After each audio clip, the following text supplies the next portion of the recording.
Hello, everybody. Welcome to Man Alone's YouTube channel. That's me, Man Alone. And today we're going to be talking about Runequest from Chaosium, an intriguing RPG, the likes of which you've never seen unless you've played Runequest. Now, you're probably wondering, Man Alone, have you finally done it? Have you finally lost your marbles? Has your brain finally gone Wicker Man? Yes, but that is not the reason I have a Mork Borg combat grid set up. The reason for that is because I am on currently day 2 of my advent calendar of nechrubel, available for free on DriveThruRPG, link below. I made this as a way to lead up to the 25th Christmas, and I thought it would be nice just to kind of do like an advent calendar style of events in the rotten lands of Mörk Borg. And I wanted to try to do a little bit of that each day. Now, it would be a bit presumptuous of me to thrust you into a playthrough of a game that is not related to the title of the video. And so what I'm actually going to do is I'm going to put the time signature up on the screen here somewhere, and you can skip ahead to that. And that is where you will be able to watch my combat playthrough. And we're at an exciting point. We've just been stopped by some mercenaries. My main character here, Saint Nicholas, who has a delivery for people that did some not nice things to Mrs. Claus. And so maybe you could check that out at the end of the video if you're curious, or if you want to keep following along. Otherwise, we are going to get started with some Runequest.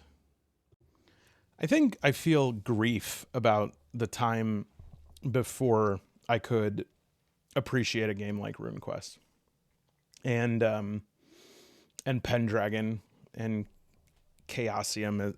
You know, I haven't fully checked out all of their titles yet, but Call of Cthulhu, Runequest, Pendragon, Paladin, these are games that are special. Like, I feel like I've arrived now that I understand why these games are so good. And I agree. I feel bad. Like, I feel bad that I spent such a significant amount of time not even putting games like this in contention. Like, I would go to my friendly local game store and I would see Runequest, and my mind wouldn't even stop to scan the cover. And I think it's important for me to speak openly about some of the prejudices I had against games like this. Because I feel bad about it. And I think that what would go through my mind is I would say, because keep in mind, I played D&D, then I got burned out on it, never thought about anything else but D&D. I knew one group that played like Vampire the Masquerade, nothing but that. I was sick of it. I wanted out of it. And then I just did none of it. I even wouldn't even claim it as a hobby for like a decade. And then started playing Magic the Gathering again, and then discovered like Mothership and Mörk Borg and stuff, and got my interest in things reactivated. But then I would look for new games, and I was hungry for new games, especially games that had solo playing potential, and I would just skip Runequest.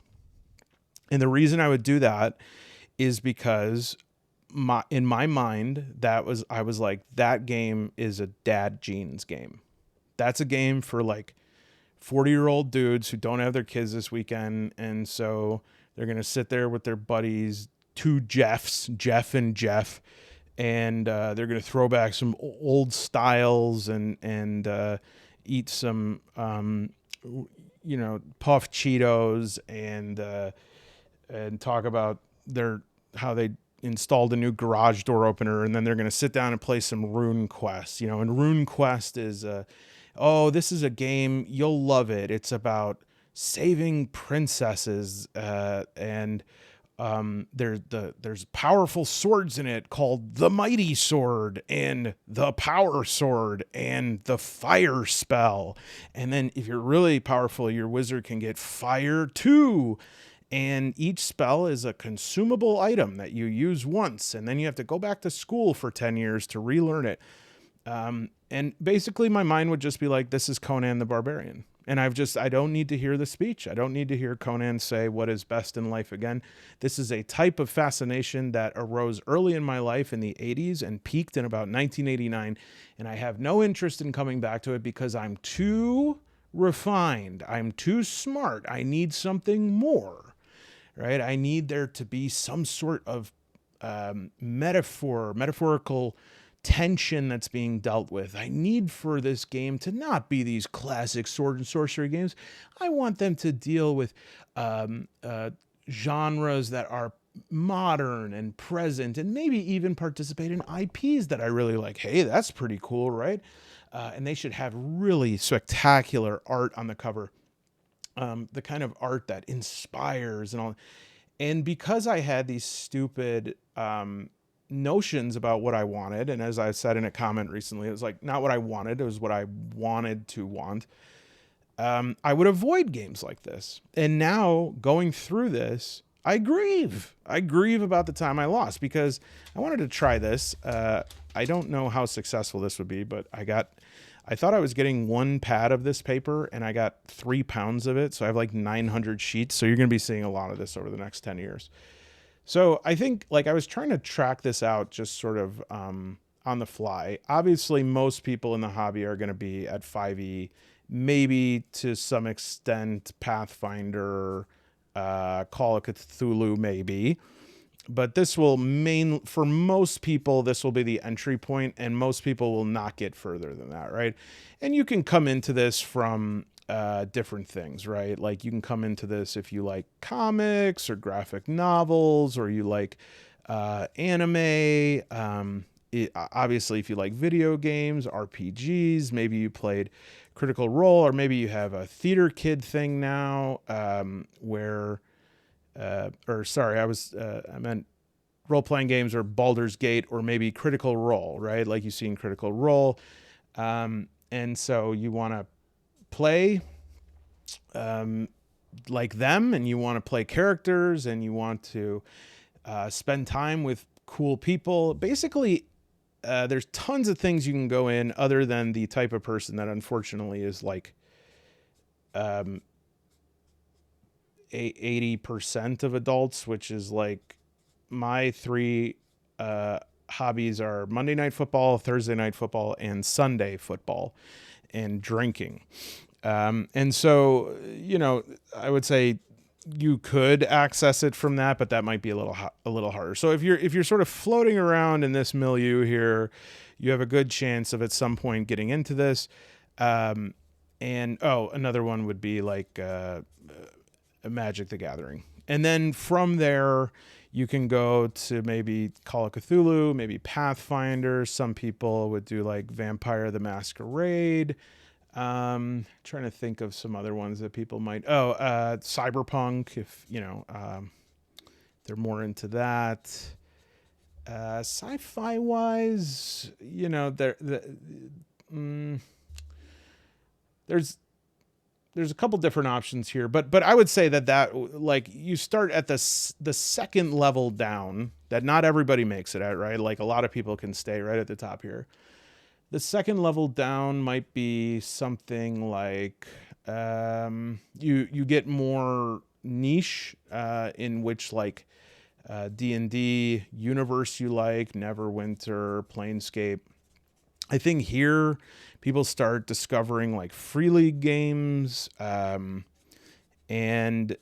there are, I would say, some people that do start here because they bypass 5e. And then they see like Mörk Borg, and they see Alien, and they see The Walking Dead, and they're kind of like, wow, I didn't know it could be like that. And really, like, you know, I started here, left, came back into it.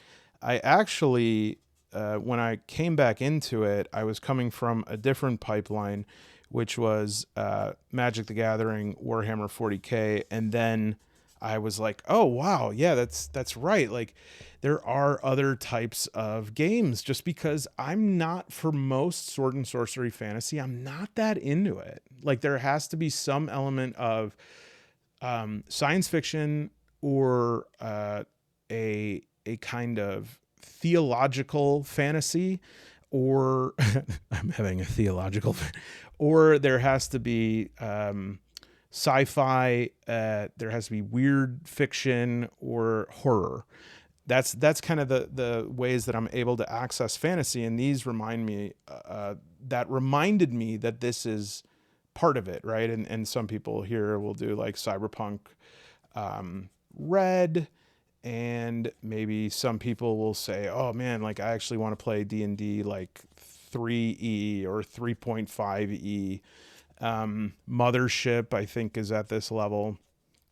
And then this is like the cool level. Like, well, you definitely not cool, but like in terms of gamers, I think this is, if tabletop gaming was a high school, like these dudes would be the popular cool dudes, because they're playing this stuff and they know, like they have a specific taste, right? And then there's even like a further level down from this where you're playing stuff like Ars Magica.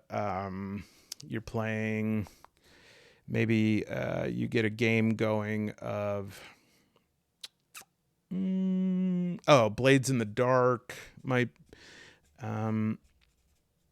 Blades in the Dark is probably up here, but this one I would say is more like niche servings of exactly what you want. You're playing some GURPS. I just got one that would probably sit in here, like the Cephium system. Is that what it's called? Traveler might be here, but it also might be here, and depending on what might be here. If you're coming straight from here, some people, I think, the Shadow Dark, I think a big part of the appeal for Shadow Dark comes from the fact that it was like a release hatch from 5e, and gave an access point to OSR. I think that's why sometimes if you've been playing OSR for a while and you pick up Shadow Dark, you're like, oh, this is nicely laid out and it looks like it has some interesting ideas. And then you talk to somebody who came from 5e and they're like, this is the greatest thing I've ever seen. It's like, oh, okay. Like, yeah, like if you've been playing this forever and you want to be released from those chains, right? Yeah, but anything maybe like Blades in the Dark, Powered by the Apocalypse, maybe you're getting into Kevin Crawford, Worlds Without Number. And I would say it's right around here that is where something like Runequest would come in. And I had to go like through this to get there, because I really wouldn't be able to appreciate it. Because I see so much of early desire in tabletop gaming is to find a game that is a lady in the streets, but a freak in the bed, or a freak in the sheets. Like, I want a game that is incredibly complex, nuanced, layered, and smart. And I also want it to be incredibly intuitive. It should take 5 minutes to learn and set up. And playing it should feel like I'm just passively digesting food. Like, that's how hard it should be. And unless you are brilliant, it is hard to make a game like that. You know, I mean, I would say some games, they really do get close. ICRPG and Runehammer, I think, do a great job of that. I have to give it up to Ironsworn, Starforge, Sean Tompkin, because I think that for a lot of people, you not only have to know a lot about tabletop gaming, you also have had to have played a lot. You also have to know a lot about writing and having clear writing, right? And you also need to know and understand the flow of gameplay and aesthetics and what that feels like and what the experience is on the receiving end of those things. And interestingly, I just watched a video by, was it, let me actually look at it just so that, because I think it was a good one to watch. Yeah, it was actually by Seth Skorkowski, who does not need my recommendation, but in case you've never checked out Seth's channel, just has reviewed like 200 tabletop games and plays almost all of them. In this video, it's called TTRPG Reviews RPG Philosophy. Seth talks about how the different ways there are to review a game, and how a lot of people on YouTube try to like slide in very early by doing a review based on what they read, and they've never played it. And you can tell when you've played a game, some of the things that seem really complicated when you're reading it just like click into place. He mentions, for example, car chase mechanics in Call of Cthulhu. And then other stuff seems really cool, but then you put it on the table and like the odds of it are really screwy, or it just clashes with like the psychology of how players work, etc. And so these reviews where you play the game, those are more rare. They usually come after the point of zeitgeist for most games, unless they're like one of these, seminal games that everybody's playing. But even then, you're kind of getting drowned out by others. And so it's also difficult to play every game. I mean, I can barely find 4 other people to play Mutant Year Zero with, and they're all my friends. And you're not only dealing with schedules, but also like deciding on a game, deciding on what type of game, how often, and what level we want to play it at, and what's the, it's super hard. And then just imagine trying to, if me as Man Alone tried to get together a group of 5 people every week to learn a system, right? Because I would have to learn it completely as the GM, and then the players, if they were to, be able to run it in a way that allowed me to review it, you'd have to at least read the equivalent of like the quick start rules and stuff like that.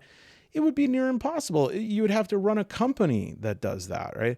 And so I think that there is, because of how these things work, there is sometimes these impressions of certain games that get made, and they're not fair. They never get to show themselves for what they really are. Now, I'm not suggesting that like poor old Chaosium is very successful, very, they're, I think, almost 40 years. They were led by Greg Stafford, who is a visionary, and I'm sure they do very well, and they have good marketing and everything like that. However, I guess I'm not saying like that Chaosium and Runequest are treated unfairly. I'm saying that some people never get to consider certain games because it's just not like coded the right way for them. And I think we all have those codes. Like,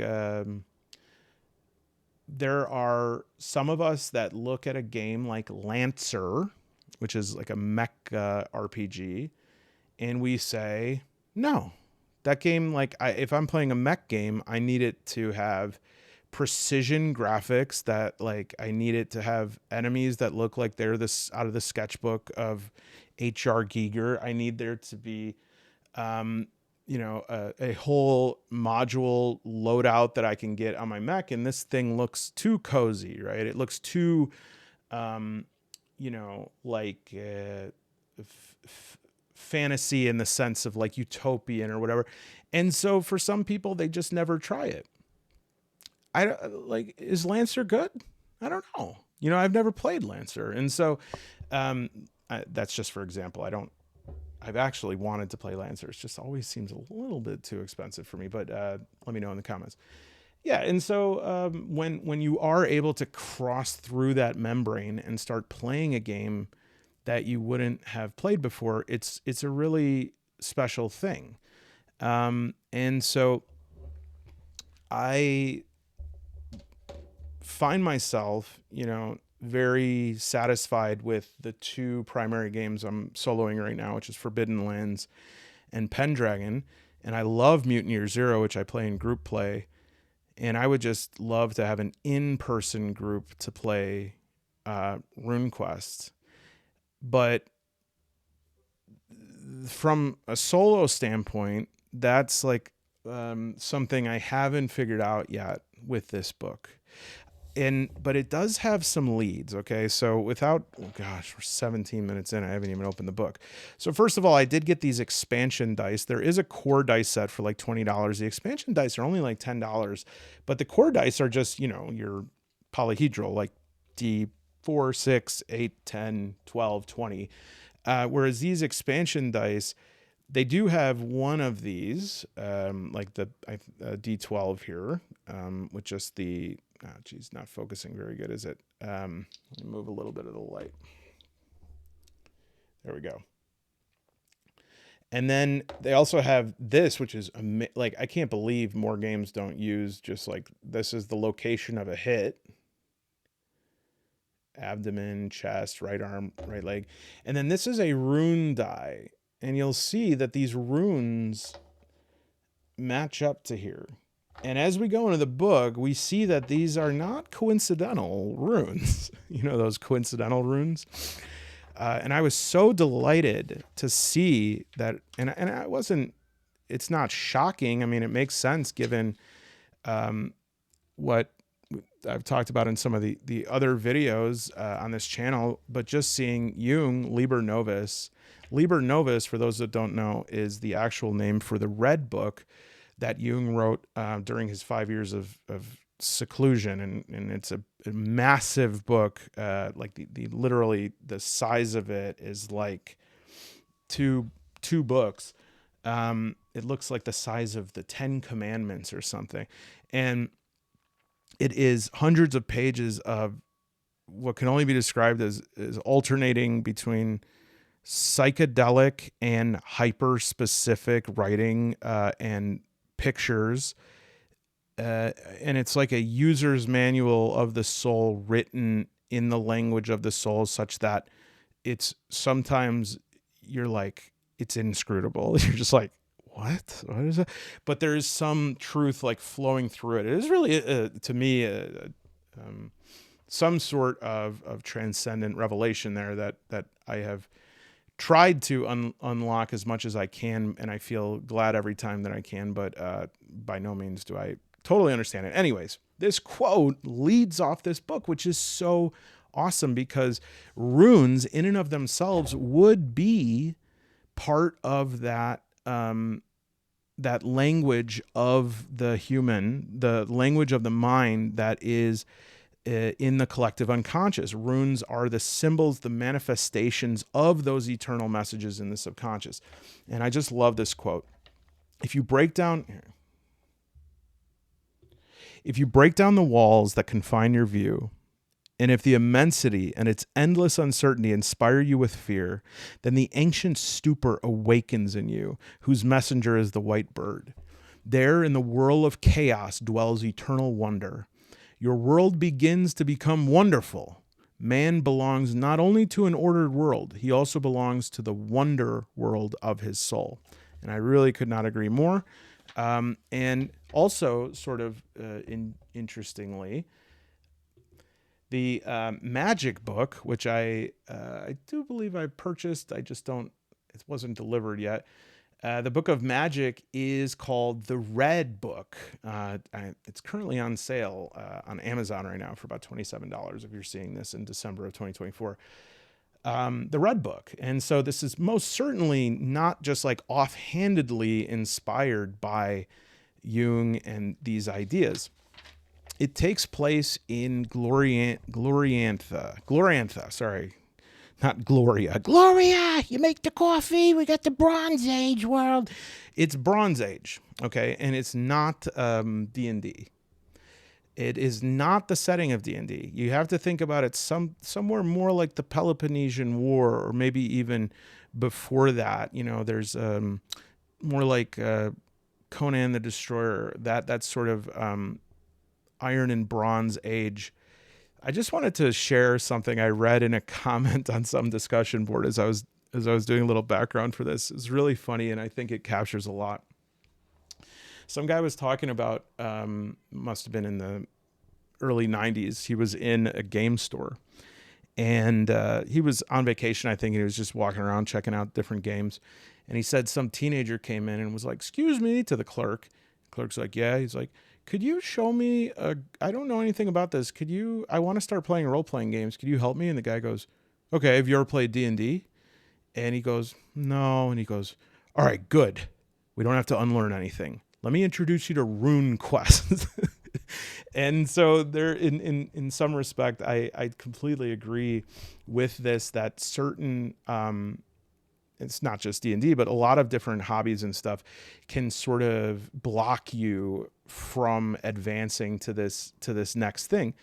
It's not a sense that I'm not trying to put down D&D and saying this is better. I'm just saying that there are other things out there, and I think it benefits everybody to try different systems and gather positive things from different systems. So this does take place in Glorantha, and I think this sums it up very well, as it is the summary written by them. Okay, what is Runequest? Runequest first appeared in 1978 as the first role-playing game published by the Chaosium, a quirky 3-person company from San Francisco Bay. Runequest took the young world of role-playing games by storm. It cast aside many of the approaches most other games took. Has no character classes, no experience points, no levels, and far fewer restrictions on how weapons, armor, and spells can be used. It uses a percentile-based D100 system instead of one based on 20-sided D20.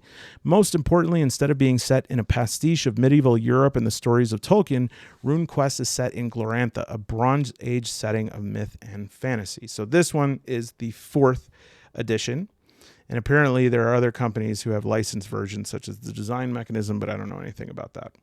So Glorantha is a Bronze Age world. Although humanity is the dominant species, their dominance is due only to the quarreling of the elder races who still rule large parts of the world. Let's take a mouth's getting a little dry. Now this is also important here. Glorantha's main theme, not Runequest, Glorantha's main theme is religion and the magical relation of man to God. In Glorantha, the gods and goddesses are real, and though their followers and cults, they play an act, and through their followers and cults, they play an active and important part in most major events. The sun, earth, water, darkness, and moon have powerful deities associated with them, as do powers such as death, fertility, change, stasis, illusion, truth, disorder, and harmony. There are lesser deities associated with things as diverse as cats, cows, boats, vengeance, and volcanoes. It's a complete universe. I want to talk about this here. It is self-contained, and from its myths to its molecules, it must be taken on its own terms. You'll find no worshippers of Zeus or Allah here. There are no Romans, Vikings, or Huns, although there are certainly empires, pirates, and nomads. Many creatures commonly rooted in other fantasy settings have no representatives here. The world of Glorantha is fully described in the Guide to Glorantha, which is a setting book that is all setting. It's like you're reading an encyclopedia about it. I think this is people might not understand how important this is, and this is one of the things I think that has really poisoned the well in a lot of ways in tabletop gaming, is that, and I'm not even talking about political things or ideological things. I'm talking about a schism line between our world and the world of gameplay. We have sort of lost the ability to say, well, the thing that happens here does not happen there. It happens completely differently there. It would be appalling for that to happen there. Which ironically is a type of cultural relativism that I think that people who IRL would espouse that sort of worldview have a harder time with that. They say, no, I don't want to play in this world that has these practices which are bad and evil and so different. But I think that the intention of this is to say your bullshit doesn't fly here. Like the way you think things should go, they don't go that way here.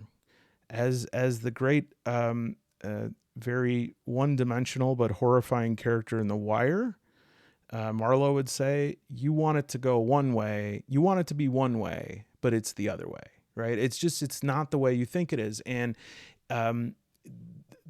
that provides a lot of ethos to this. You cannot staple on orcs here. You cannot put this idea of things. This is a world. You have to respect it. It's co-created.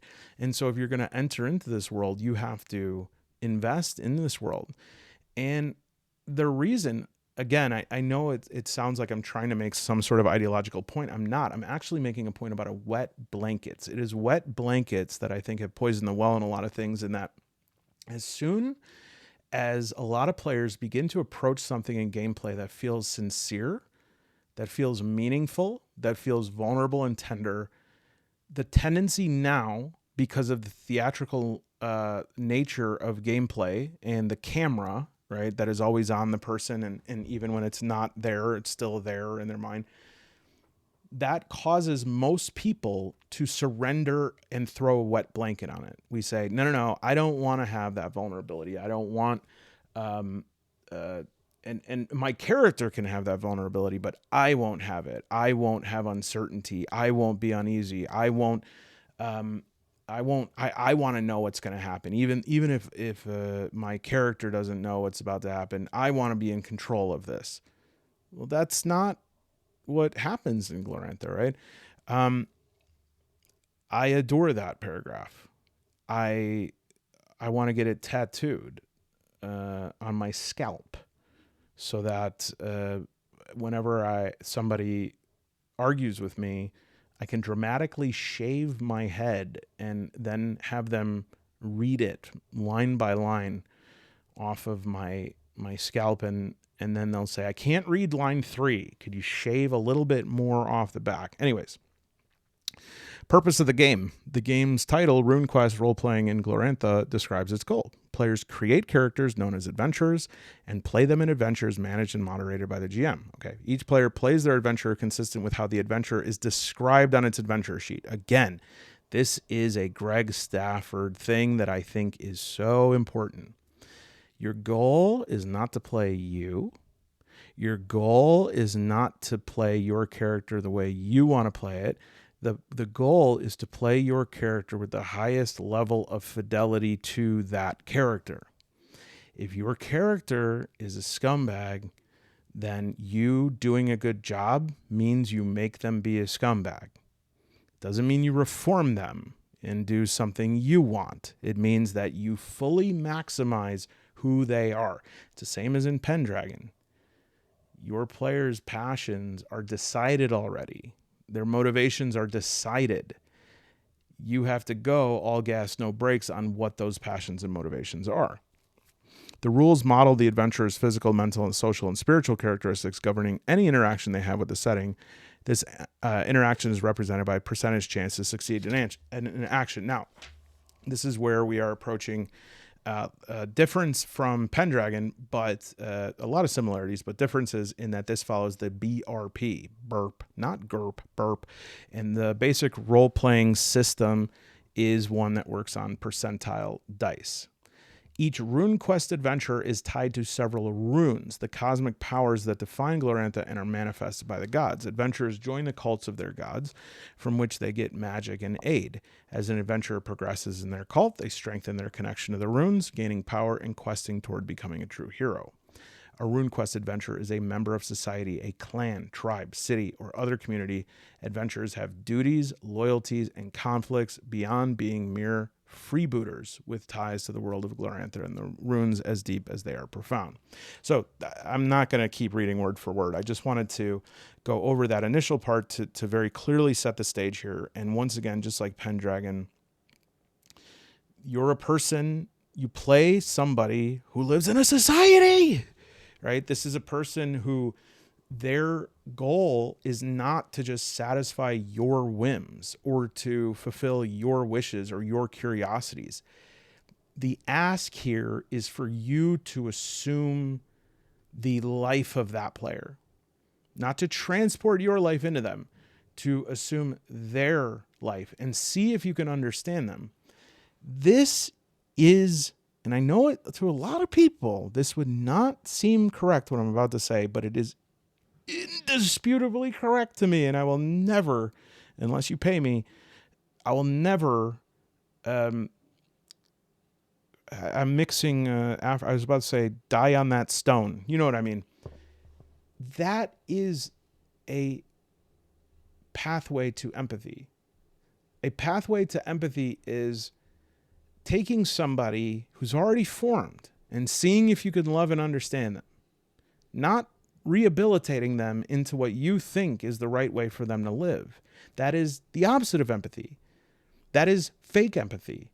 That is the empathy of saying, I will love this person and marry them, even though I don't like a lot about them, because I can change them.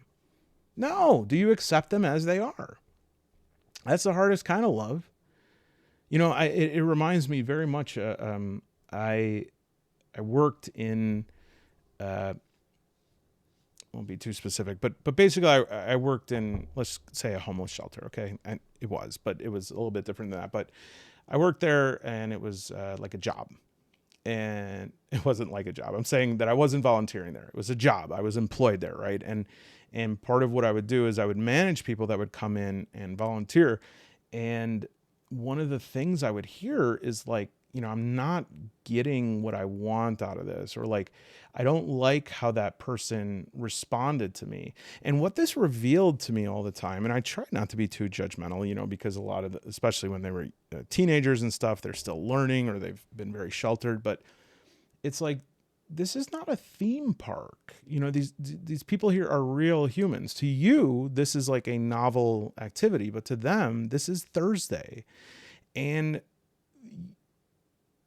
you like, if the only way you will like love and take care of people is if they behave the way you think they should behave, then your love is very conditional. And that's okay. Maybe this isn't for you, but I just want you to know that like, you're not as altruistic as you think you are.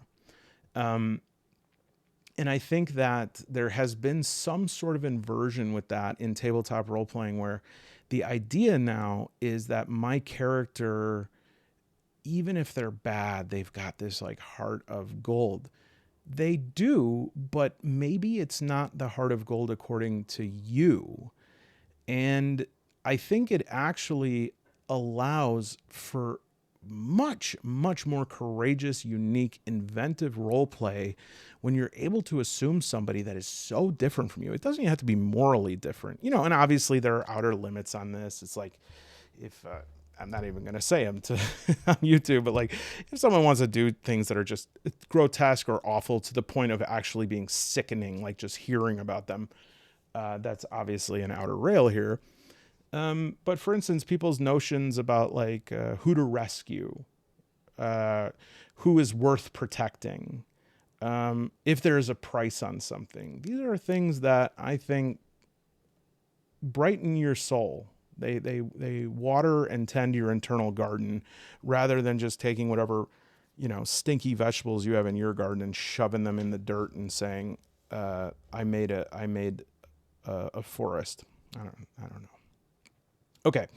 So yeah, we have D100 percentile die, D20, D10, D8, D6, D4, D3, which is just divided D6, and a D2. You will sometimes need to round results. You always round up. So 7 divided by 2, 3.5 goes up to 4. So I guess you would say 0.5 and above, or 0.49 down. In most cases, determining the chance of success for any given action is very easy in RuneQuest. Most adventure abilities, including skills, are expressed as percentile chance on a success of D100. And something with 0% has no chance. Okay. So it's math's made simple. Okay. Because you're basically just saying, here is the percentage. Okay. The higher the percentage, the more chances I have of rolling under. Okay. So here's some unique features of RuneQuest. Consequences of violence. Combat's dangerous. But this is not like a looter shooter where you can get hit 500 times and then recharge your shield. Humans are very resilient, but like, I'd say in terms of getting hit with an axe, in real life, there's not many people who get hit. Let me just say, there's not many people who get hit by an axe a second time in their life. You know, usually the first time is your one and only. And while it's not that level of it, it's not like, what was that game on the first PlayStation that was like, it was a samurai dueling game where like if you just got hit once, you're gone. There's also another dueling game out like that right now. I'm not going to get into it. It wasn't Bushido. Was it Bushido Blade? I don't know. Everyone has magic. A central theme of Glorantha is the relationship between mortals and gods.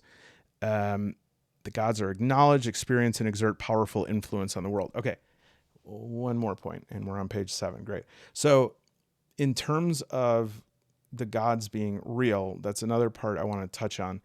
And I think this is one of the most interesting things about Warhammer 40K is what would happen if there was no question about the gods, right? Like we live in a world right now of differences in faith and morality and worldview because right now, no matter who wants to claim it, nobody has the monopoly on God.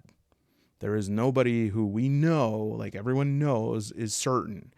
But if, you know, the God Emperor of mankind, you could see him. You can go visit him in Warhammer, right? And in the same way, in Runequest, these gods are real. So it's not a question of belief. It's a question of loyalty, of devotion. And because they're real, you are playing for the ultimate price at all times. There's no doubt. Like you're not charging into battle saying, "Oh, what if they don't exist?" It's like, "Oh, they exist. You owe them $6." You know, it's like it's that real. Glorantha magic plays a decisive, even primary role in warfare. Priests cast bolt of lightning or call down flames from heavens. Shamans unleash spirits. So this is just some badass stuff right here. But we're gonna have to check out what the magic system is, which we may not even get to in this video. But I'm just gonna readjust the mic. We talked about the runes. The runes, as featured in this die, are probably the thing I'm most excited about in this game. And this is called accessory die, these 3. And one of them is the rune. I'm thinking, as I'm more and more considering how to solo this game, I'm thinking I'm going to get another accessory die. Because these runes and their meanings, and they have various meanings, these runes, possibly this could be an extremely elegant oracle. I just have to familiarize myself in what each of them mean, and then also to kind of see how, from a physical mechanics standpoint, if I'm like rolling these and constantly having to look that up. Runes are a key feature, and they're cosmic archetypes, right? They're like earth, wind, and fire, baby.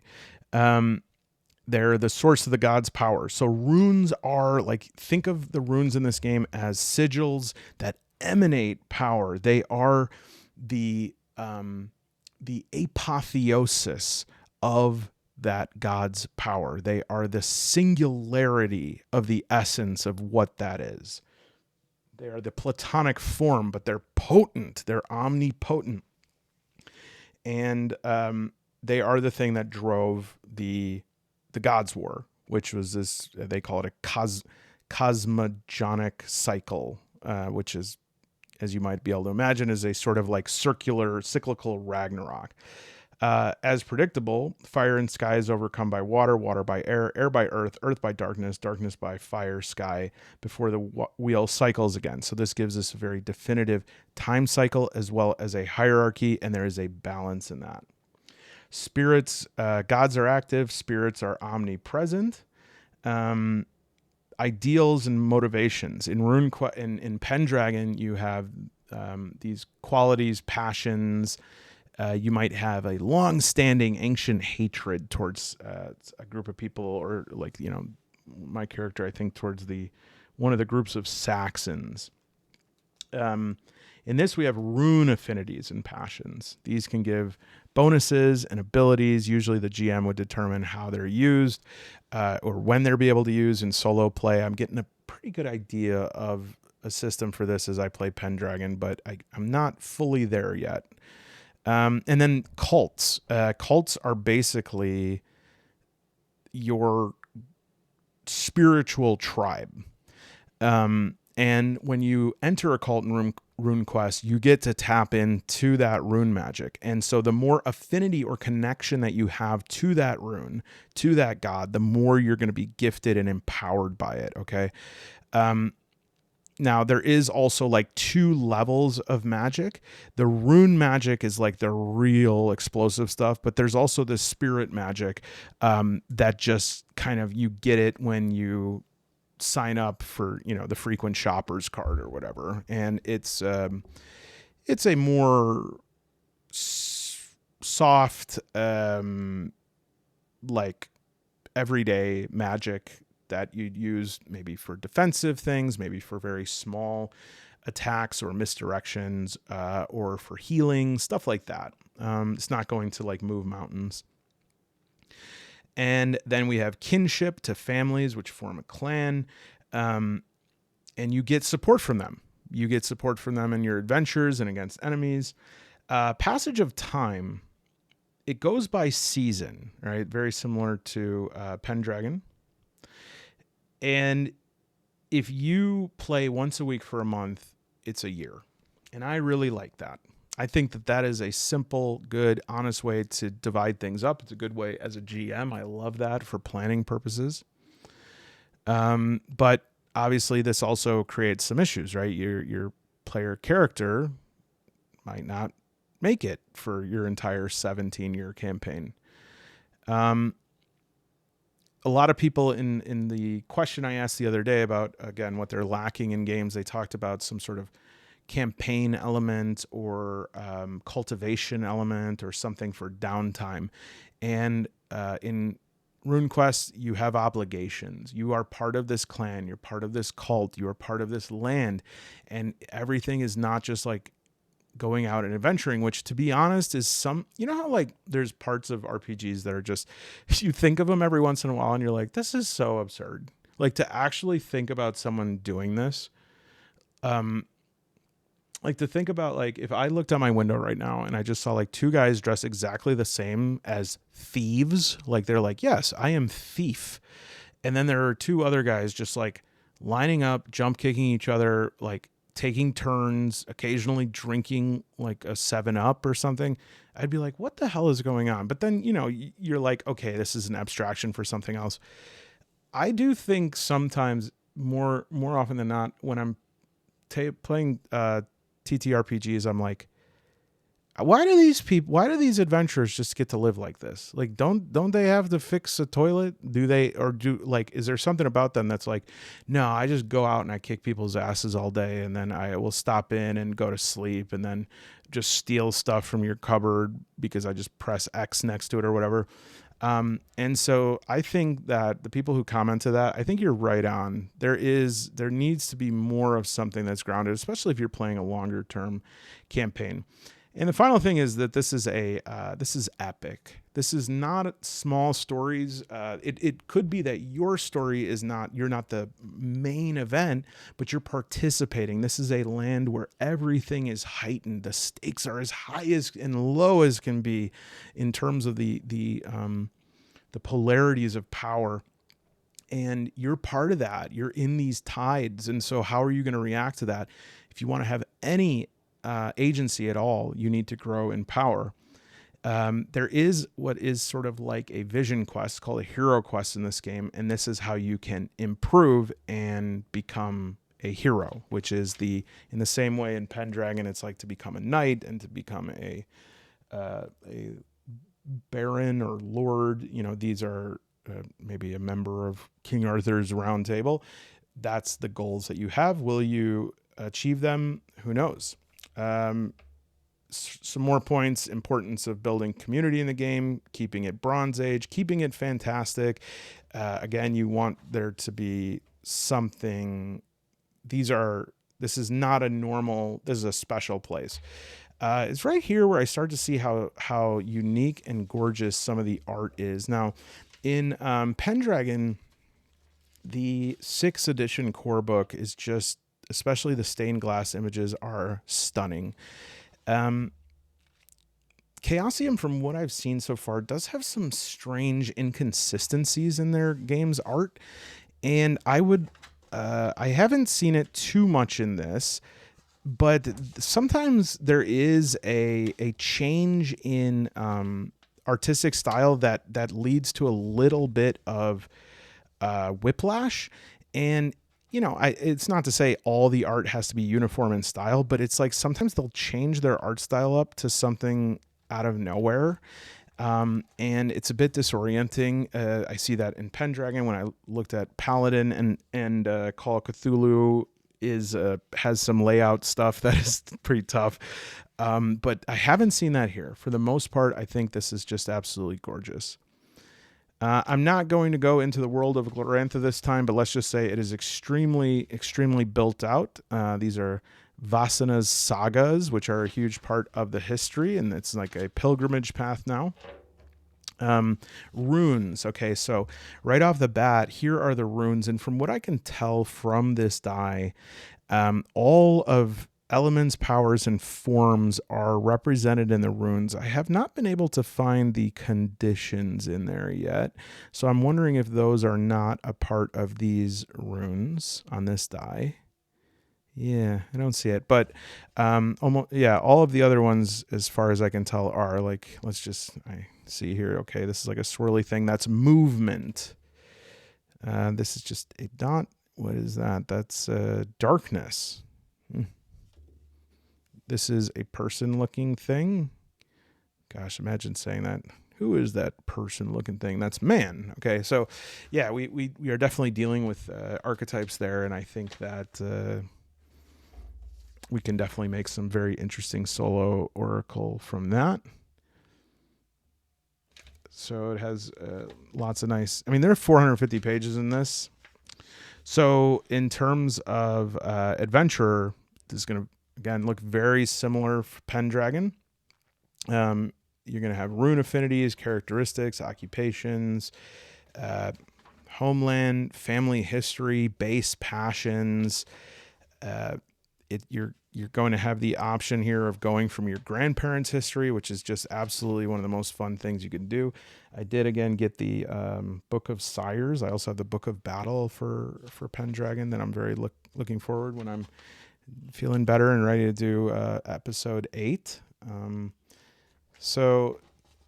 Okay. So then we're divided up here between the different runes and cults with page numbers. This is a very well indexed book. I don't know what they were doing between Call of Cthulhu and here, but this is so easy to read. And one of the differences, I would say, other than the characteristics for the most part are what you'd expect. Ones that are a little bit abnormal is power.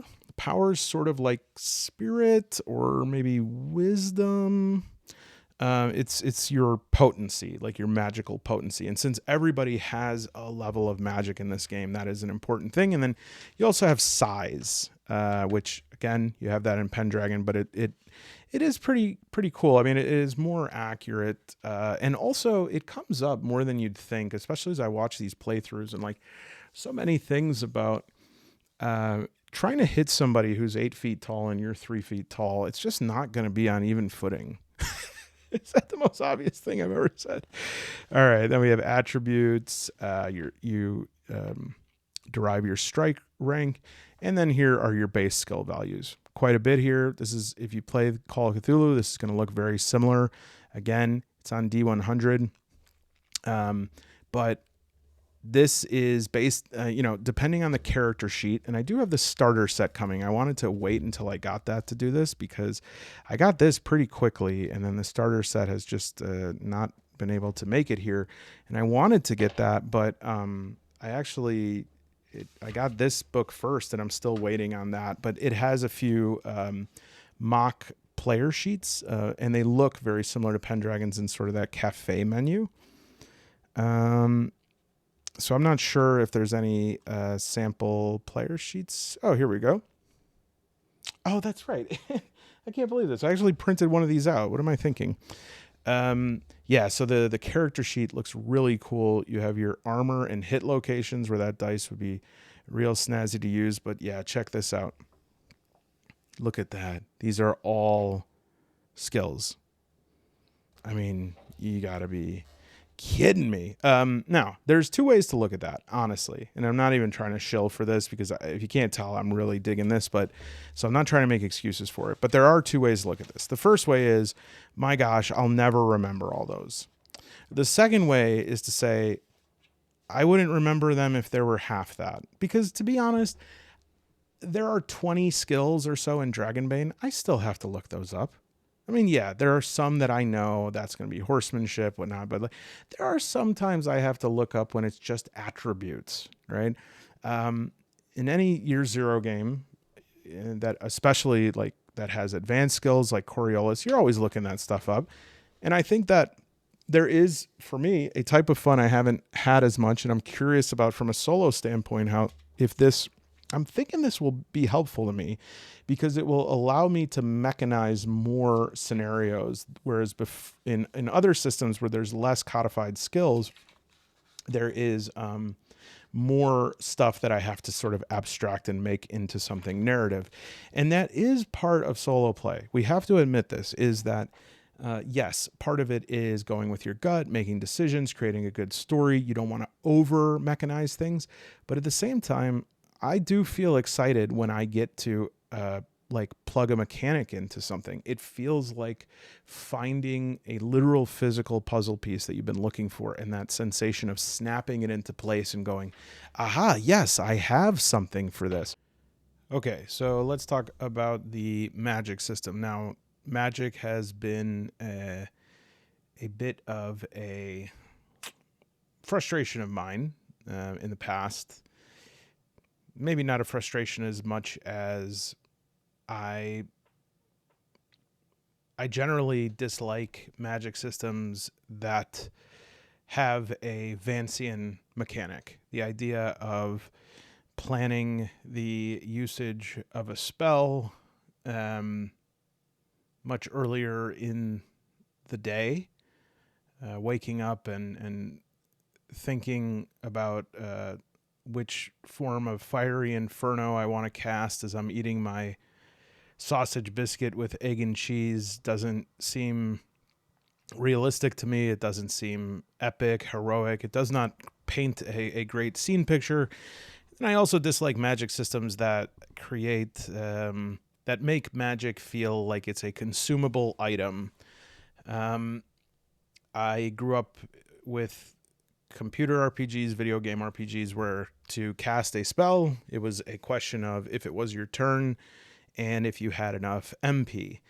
And I understand that in tabletop games, it cannot be that automatic because it would probably be quite overpowered based on the scale that we're working on here, right? It's different when you're fighting Emerald Weapon in Final Fantasy VII and they have 9,000 HP. And so I understand that there has to be elements of how you learn the spell. There's a little bit verisimilitude in that in terms of having to learn it, not just getting it from like leveling up.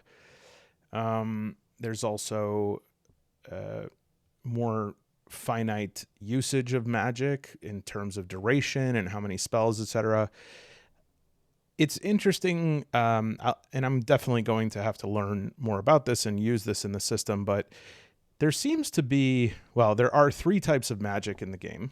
There's spirit magic, rune magic, and sorcery. There's also some other ones that are based on these, maybe a little bit different, but not as much used by the PCs or not as common, like shamanism or fighting in the spirit world. And there's some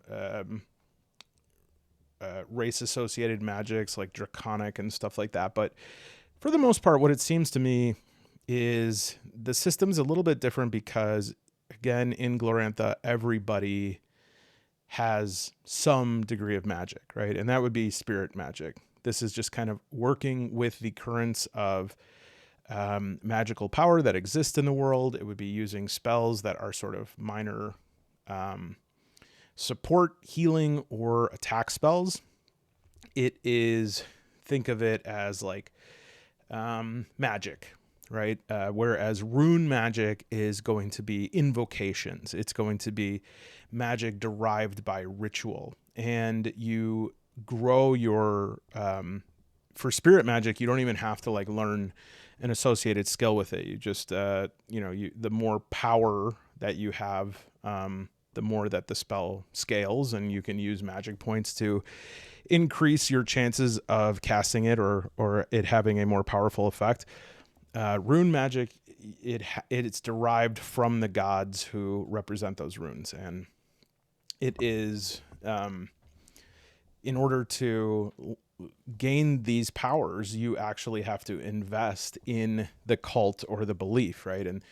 And this would mean worship, ceremony, ritual, sacrifice. These are things that give you rune points, and those rune points are permanently invested for rune magic. And it is, basically you're being endowed with a tiny fraction of that runic power, but you're using God's powers, right? And so it's extremely, extremely powerful, but it takes more to use it. It takes more time. The usages are more limited.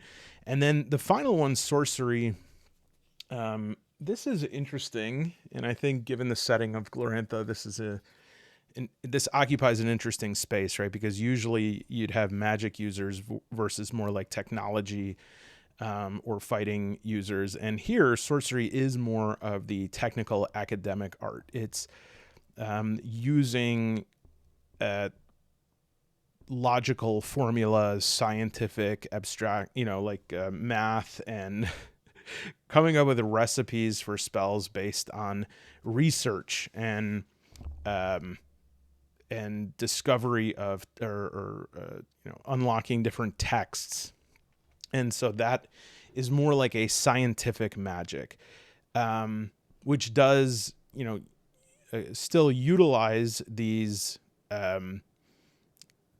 spectral currents and everything like that, but it is more, I guess, it is more procedural. It is more about study and about finding lost texts and stuff like that, rather than engaging directly with something on a spiritual level.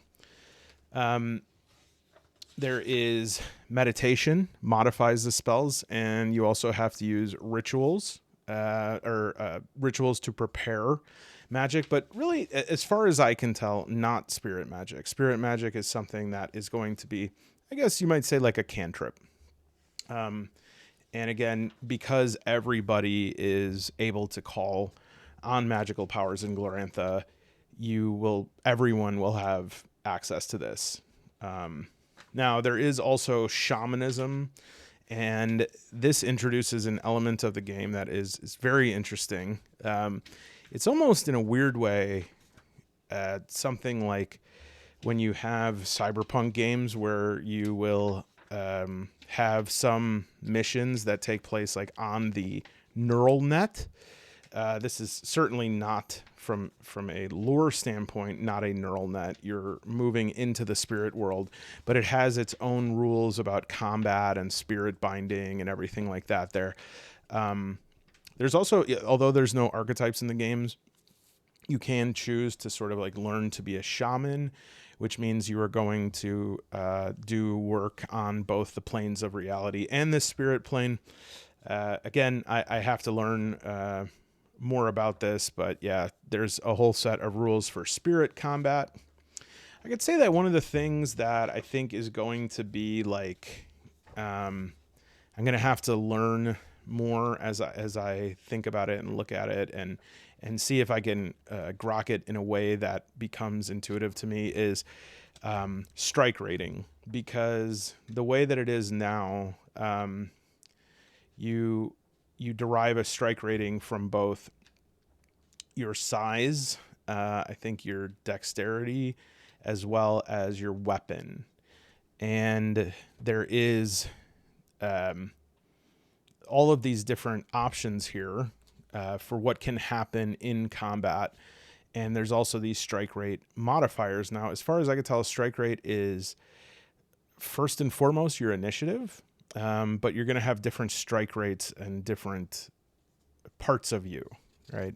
And so I just this is one of those things where putting it into play is going to really reveal how useful and intuitive the system is, because right now, just reading it, it seems like a fair amount of upkeep to do every attack. And so I don't sense that that's the case, because from what I've read, just in terms of the meta commentary on this game, I'm not seeing people saying, oh, combat is impossible. I'm seeing a lot of people saying that combat is really slick. And so I need to understand what that actually looks like, because right now it's just words to me. Okay, so yeah, I can go on and on about this. I'm interested in any of you who are have played this, or I know some of you said you're considering solo playing this, or you are solo playing it. I'm very interested. I'm also interested in what sort of downtime activities, if you're part of a guild, if you're part of a clan, if you own any land, if you track wealth and things like that. And so, because this is a game that I think has the capability, much like Pendragon 4, in a profound immersive investment. So let me know. And if you're interested, again, the end of the video here is going to be a continuation of the advent calendar of nechrubel, Mork Borg holiday playthrough. So without further ado, we'll just get to that. Okay, I hope that was a good video on Runequest. I don't really know if it was, because I'm actually recording this first and then clearing the area to record the Runequest video. But I hope it was good. I might have had a meltdown. For all I know, maybe in that last video, I lost it. I was hollering, throwing pans. BB was asking me, please stop. I said, I don't want to stop. It ends with me saying, I'm afraid all the time. I'm crying. You hear the ambulance. Well, anyways, if that happened, you're very lucky, because that means I still managed to come home, edit this clip on the end, and post that. So I hope that didn't happen, but just in case it did, I'm just glad everyone's okay. Before us now, we have Saint Nicholas, who is getting some guff from local tough. We have mercenary henchman, just keeping track of their corresponding color for their HP here. And we'll be doing DR12s for most of the difficulty ratings. Everything is player facing. And so just keep that in mind. Melee is the initial roll is augmented by strength, of which mine is a -1, agility +2 for defense, and presence, which I do not have a ranged weapon, but that would be a -1. For Ilf, my hawk, it's going to be a DR10 for attack and defense, and has a D4 bite with 8 HP.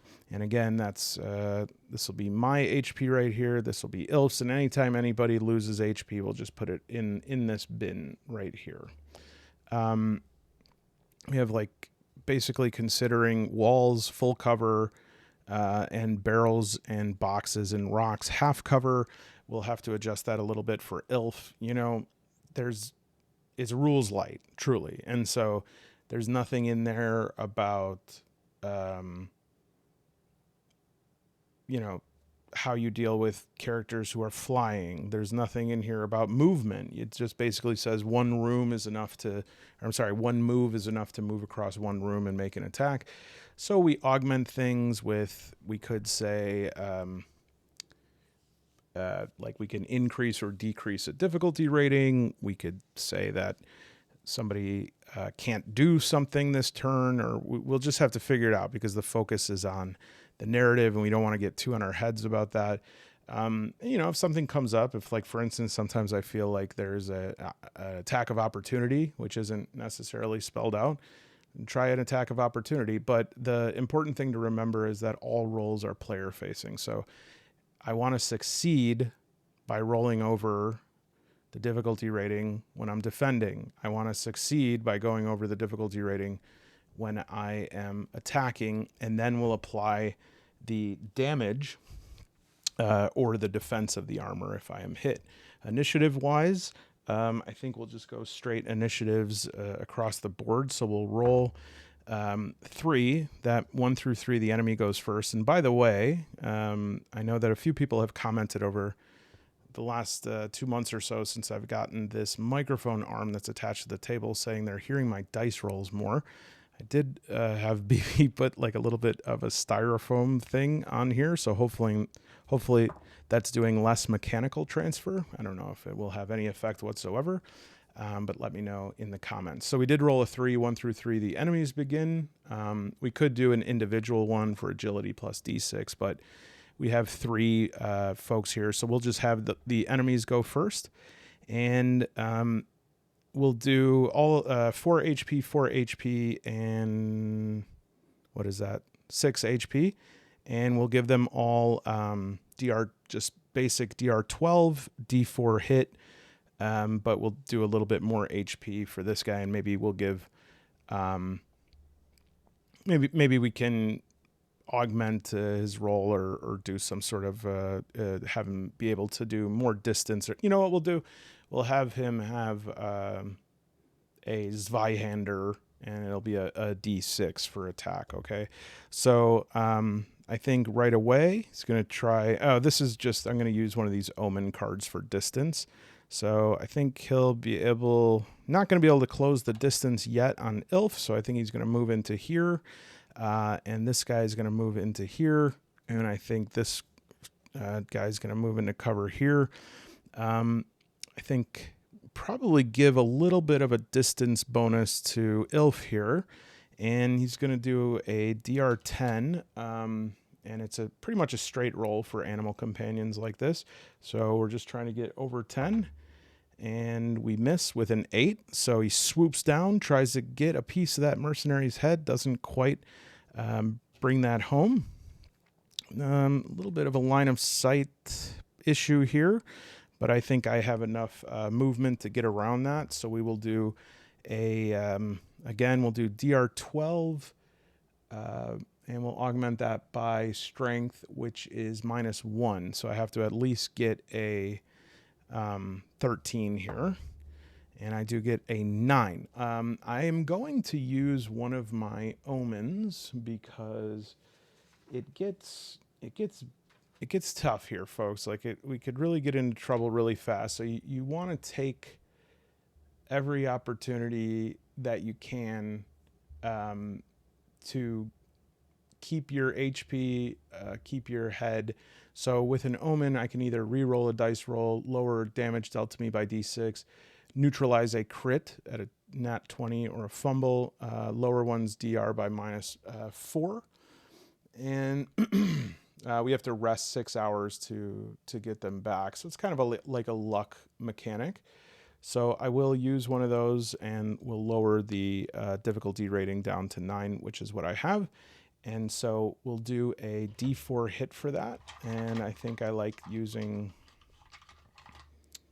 the dice that came with portents. And let's see. Yeah, so D4. That was not a fair roll. I'd love to take that, but I just plopped it down. Of course, a 1. So we'll hit for 1 right there. And then the initiative goes back. So a little bit of a revenge tour here. And I am, again, trying, I think because Ilf is a flying, and this guy is attempting to use a melee weapon, I'm going to lower this to a DR8 for my defense. And I do get a 4, so he does hit me, and it is with a Zweihander for 3. And so that's a pretty devastating blow to Ilf, who has a total of 8 HP. And so I am very much distressed by that. And I think this guy right here is also, but with a ranged weapon. And so with a ranged weapon, I'm not going to modify that. I'll give it a DR10, a DR12. Oh, I think it says, I'm going to do a DR10 solo mode, DR10 to avoid this as well. and hits a 9. Okay, so well, I did not succeed. Okay, so I will also have to roll again with that, and luckily a 1. So really, really beat up there on Ilf's part. It's a, blackbird singing in the dark of night, right? Broken wing. And then, of course, this guy is going to attempt to engage Nicola, and we'll do a D10 for the defense. 5. All right, so did not defend any of those. It would probably be a D12 for the defense, but then I have +2 agility, so it still wouldn't have succeeded, but I just was kind of doing that. So 2. I will actually roll a D2 right now for my armor, and I negate all of it. Okay, so luckily nothing there. It's going to be my turn again now, and I'm not going to go to Ilf right away, but I'm very much going to be worried about that, so I'm probably going to make hasty mincemeat out of this guy. So again, I'm going to do a DR12, so I have to roll a 13 or above, and I roll a 5. I want to use my omen to reroll on that, but I only have 1 left, and I think I just need to suffer that. We're going to try Ilf now. DR10. A 2. All right, so 2 misses. And we're going to go back around to the mercenary here. And if I could just make it into that. Okay, a fumbella. Well, no, that's as they call it in the business. That's quite a crit. Just see here. We will go 1 second. All right, so that was a crit defense here by Ilf, and what that means is I'm actually going to gain a free attack with Ilf right now, and we're going to do again a DR10. Oh my god, I keep throwing this thing outside of the, and we hit for a 16. That's really great. And we are going to he's going to try for the claws to the face. And that is a 3. Now, there's no armor on this guy, and again, it's all player facing, so I wouldn't roll then for the armor of the enemy. That's all included in there. So that is great. That's going to take this guy down to 4, and that was a freebie. Okay. I think that this guy is probably scared of what's happening there, and he's going to try to come over here towards me. Again, I'm going to try to roll DR12 +2. 13. Perfect. So I'm able to miss that as well. And finally, this guy goes for a hit. 8 +2, 10. That is a hit. And we'll roll a D4 to see the damage I take there. A 2 minus. That's not a real roll. -1, so I do take 1 damage on that. I am really bad aim today. Make fun of me.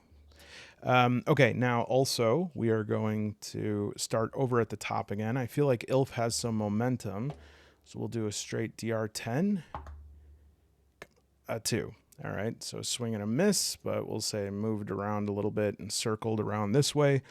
And then we're going to do, again, a DR12. With an 8, no dice.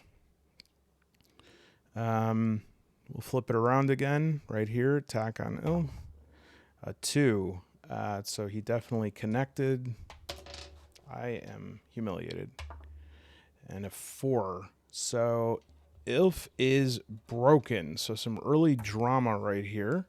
Ilf is broken. And what happens when he's broken? Well, sit down, my friends, and I will tell you. Broken means you're at 0 HP. You roll a D4, and I'll tell you what that means based on the result. Okay, so 2 is I roll a D6, and 1 to 5 I'm broken or severed limb. 6 is a lost eye. and I can't act for D4 rounds, at which point I become active with D4 HP. So with 3, I do have a broken limb, and I'm guessing that's going to be a wing, but I am going to refer to the text here and see if we can find a nice body parts listing to get more precise. Well, now actually, wait a minute. Instead of all that, how about we just use our Runequest dice? And this is not everything, but let's see what it says here. Left leg. Okay, so a little back left leg. Hits it, cracks it. Ah! Sort of does the little bird wing, wing, wing. And this mercenary decided that it was fun to beat up a tiny bird. And so now I have to be out for D4 rounds, 3 rounds, at which point I'll come back with, well, I suppose what is it? Is it specifically 4 HP? Then become active with D4 HP, so I guess I can give that now. Oh, that was a D6. With 3 HP. Okay, so what I'll do, I doubt that I'm going to be able to come back by that time, but we'll just keep a little clock here. You never know. I mean, there's a lot of misses in this game. All right, so 3 rounds we're waiting. So that was a very bad hit. And just, I would say, I think these guys are going to try to team up for a hit right now. And so I'm going to have to fend them both off. We'll do DR12. And I roll a 3. And so they are going to hit me together.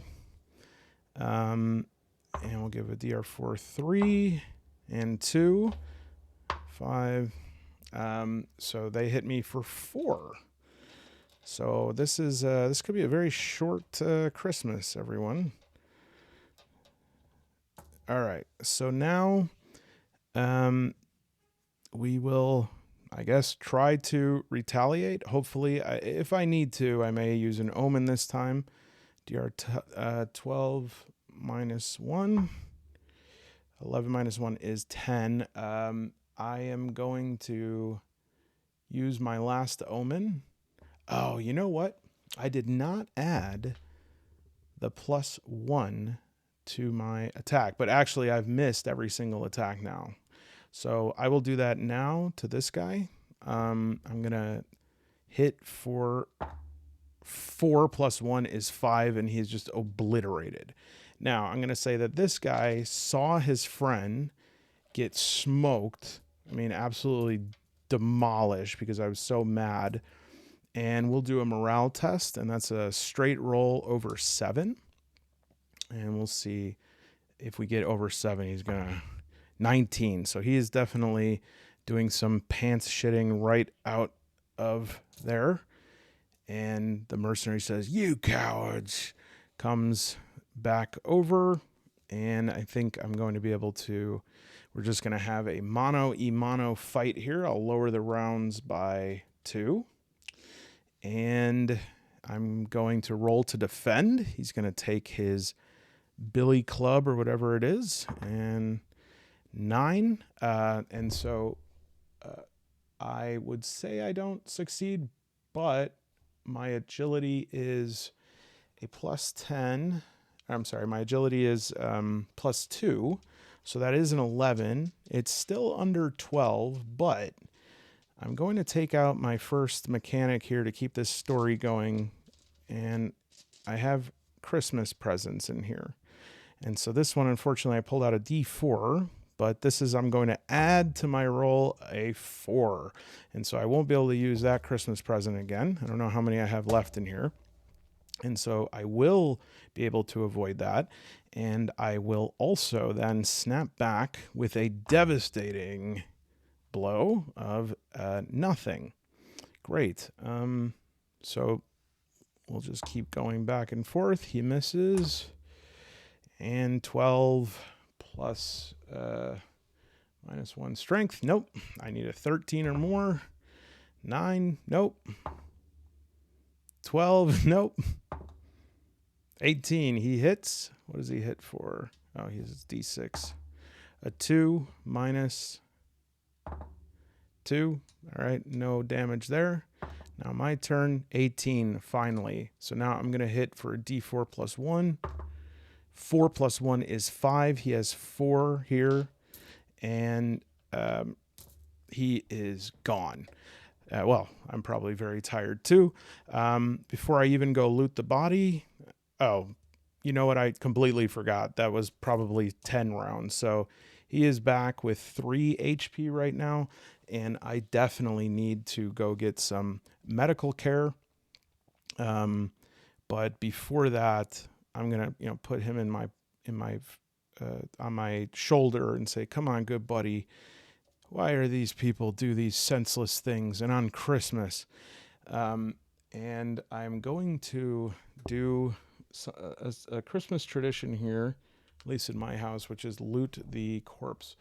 As you can see, there is the combat in Mörk Borg. If you don't add any flourishes to it,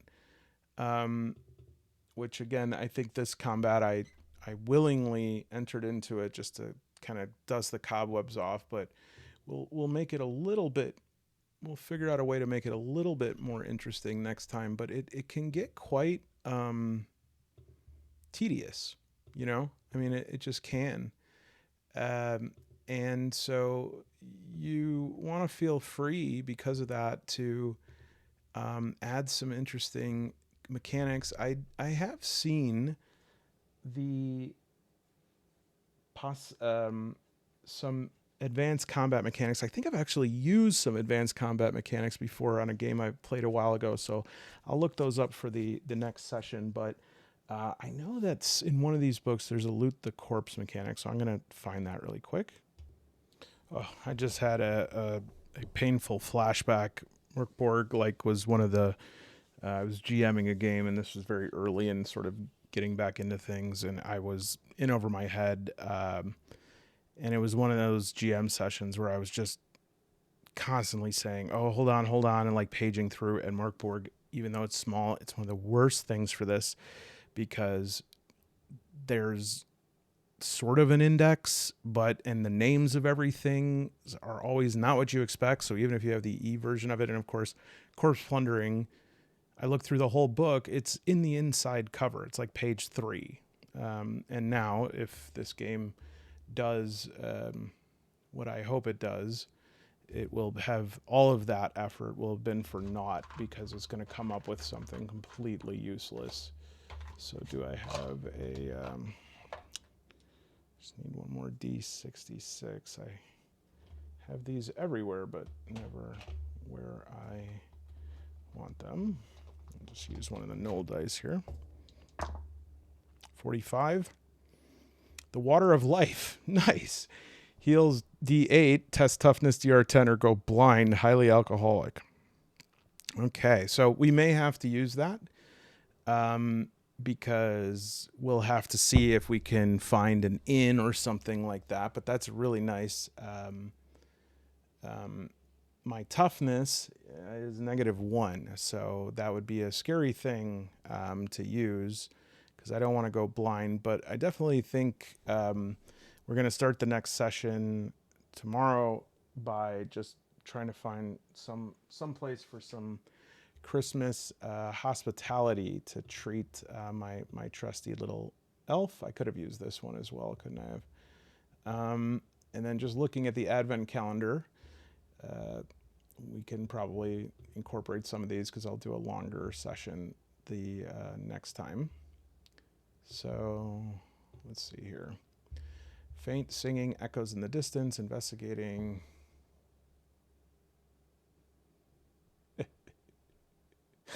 Okay. Well, yeah, so maybe I start to hear something in the distance here, but we'll hold off on that until I can materialize the next play session. But hope you enjoyed that. Let me know how scared you were when Ilf's little foot got smushed, and just let me know if you know of any hawk ornithological veterinarians that are in Galgenbeck. All right. Thanks, everyone. I thought I was going to die. Like, seriously. I was scared. Terrified. Oh,